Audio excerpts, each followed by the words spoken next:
Só para lembrar, a frase do Lula que falou que deu uma certa equivalência, a posição do presidente Lula e do Celso Amorim é conhecidíssima.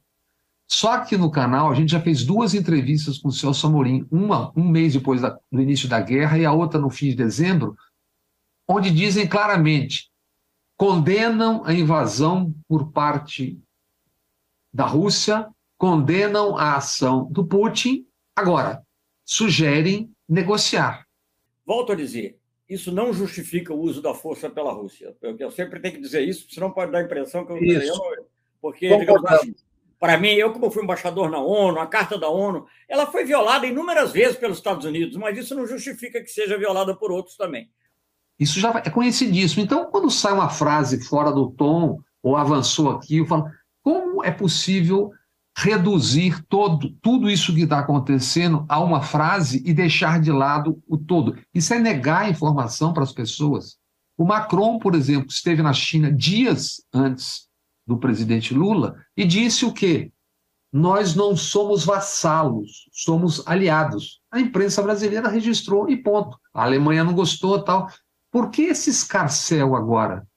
No primeiro dia, eu fiquei acompanhando os telejornais, a repercussão da viagem foi ok, Passam 24 horas, o Washington Post faz aquele material atacando as posições do Brasil, Thomas Shannon, o ex-embaixador, dá o tom também, dizendo, ok, querem se virar sozinhos com a moeda, etc., se virem. E aí começa esse delírio e essa discussão que é uma coisa capachesca, e esquecem o que é fundamental. O que é fundamental? Essa é uma aproximação que, se prosperar, se ela avançar lá e se avançar aqui no Sul, é algo que mexe no tabuleiro geopolítico. Esse é o fato. O resto, críticas, etc., beleza, mas é periférico.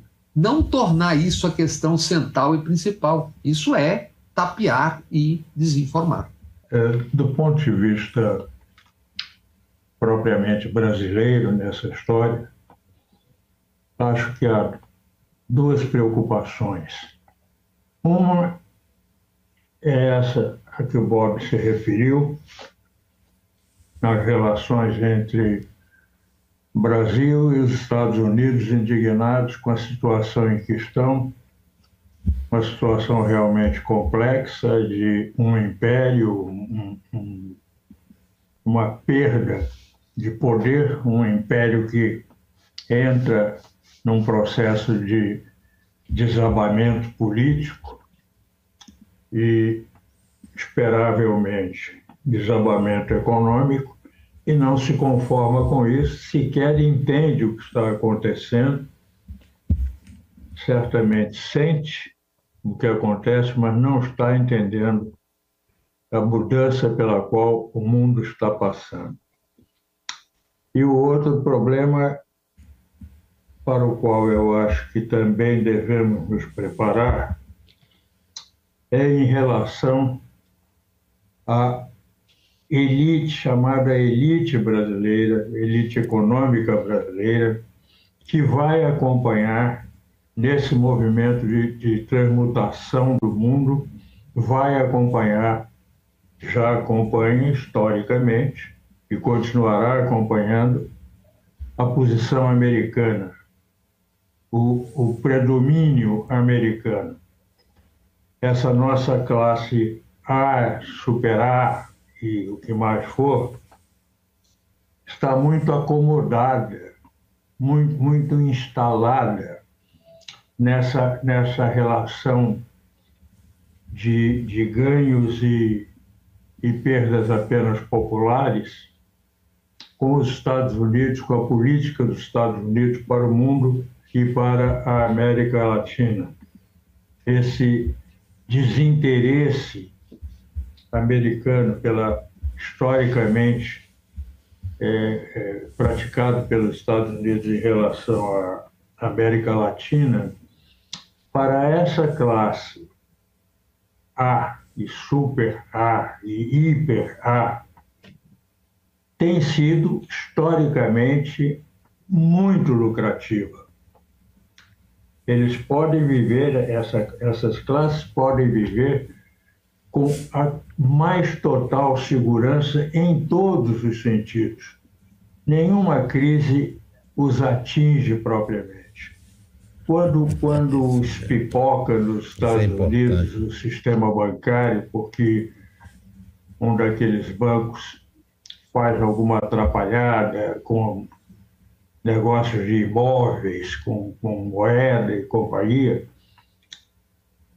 essas classes na América Latina são atingidas apenas relativamente, porque o seu patrimônio fundamental permanece o mesmo, como classe, como domínio econômico nos seus respectivos países, de sorte que é claro que essas classes vão reagir, vão tentar destituir as políticas que os novos movimentos latino-americanos começam a criar, acompanhando a enorme mudança que se processa no mundo, não só por intermédio da China.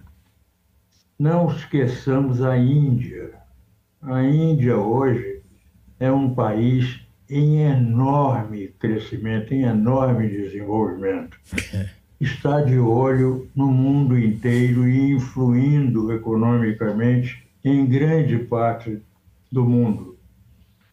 Tem hoje uma política científica altamente resultante, já domina grande parte da produção de substâncias químicas para o mundo todo.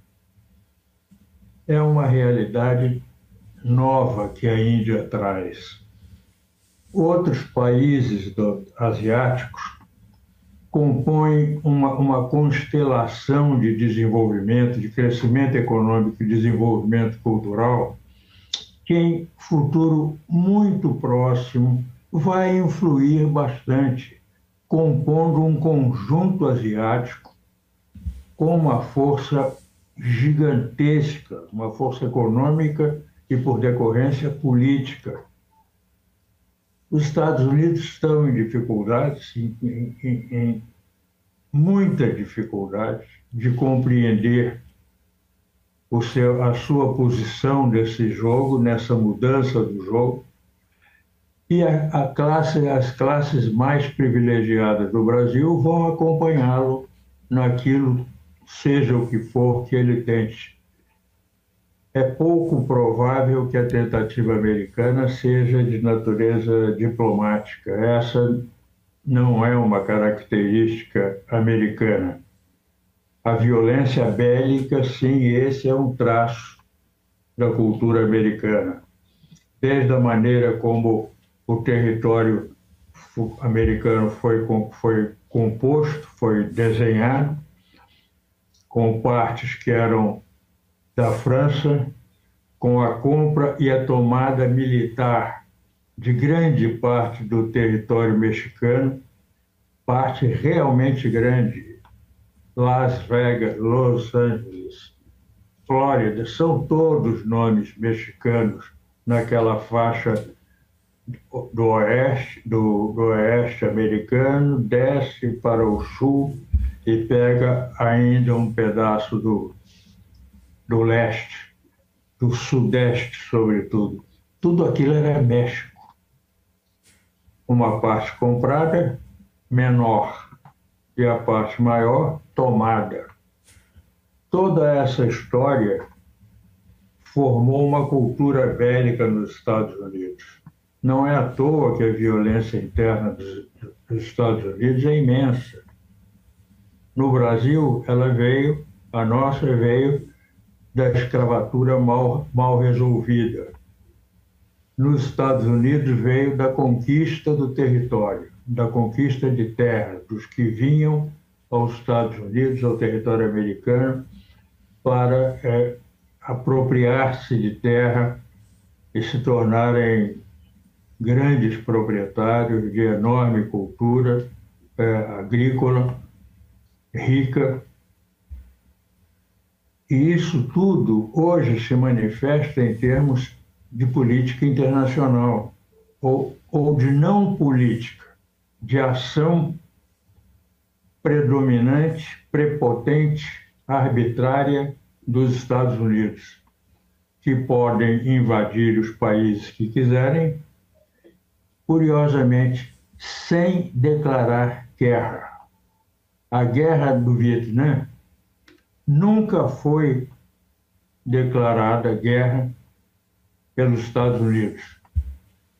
As invasões do Iraque nunca foram objeto de declaração de guerra pelos Estados Unidos. É muito cômodo ficar nessa situação porque os Estados Unidos não são julgados, não são sequer ameaçados de julgamento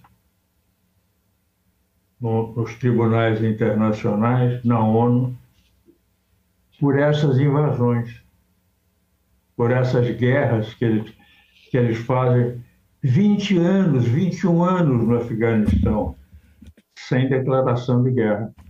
Tomaram o Afeganistão, dominaram o Afeganistão, usaram o Afeganistão durante 2 décadas, até serem expulsos também do Afeganistão, como foram lá do Vietnã. E esses 20 anos sem declaração de guerra. Então, por que todo esse escândalo enorme, essa discussão,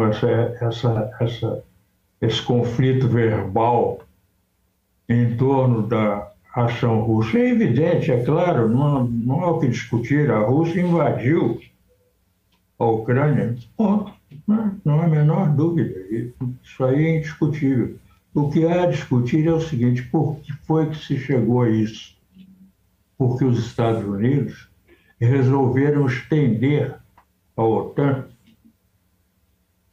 pelo leste, saindo da Europa e entrando pela Ásia Pequena e, evidentemente, mirando a Grande Ásia.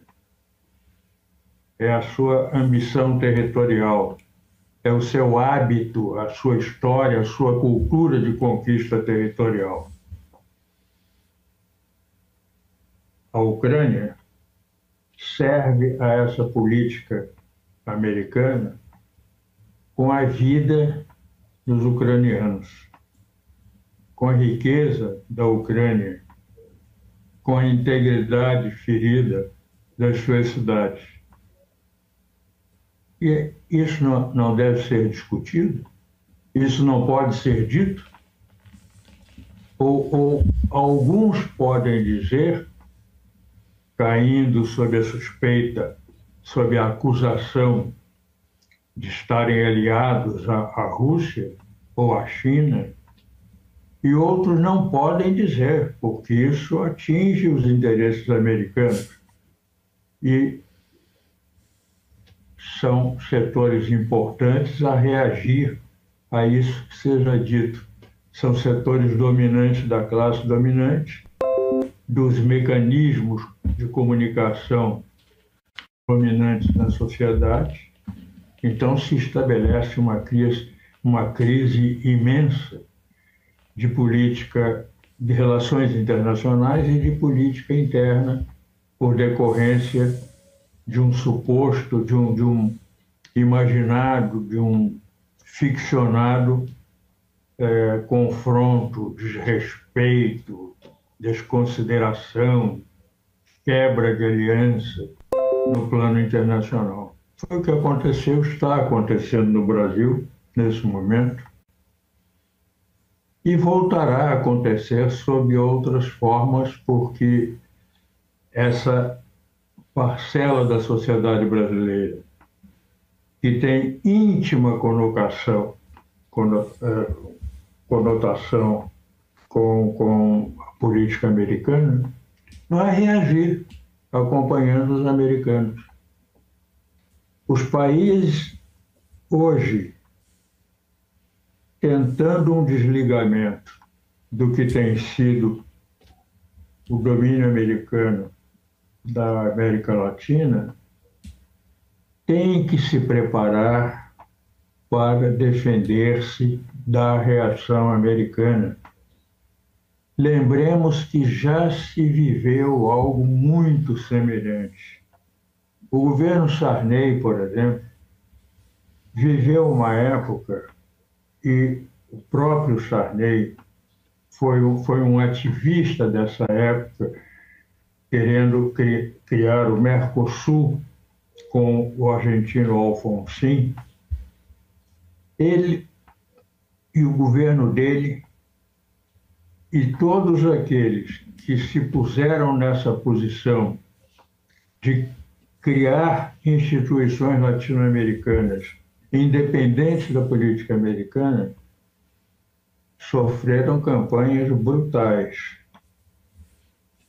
Outra vez se estabelece na América Latina, na América do Sul principalmente, mais o México, que é tido como América do Norte.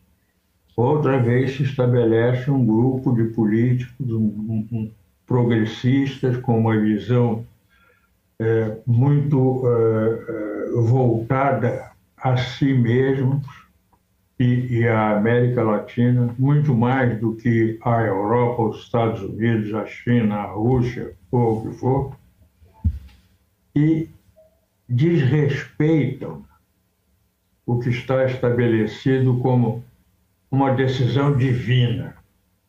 Isto aqui é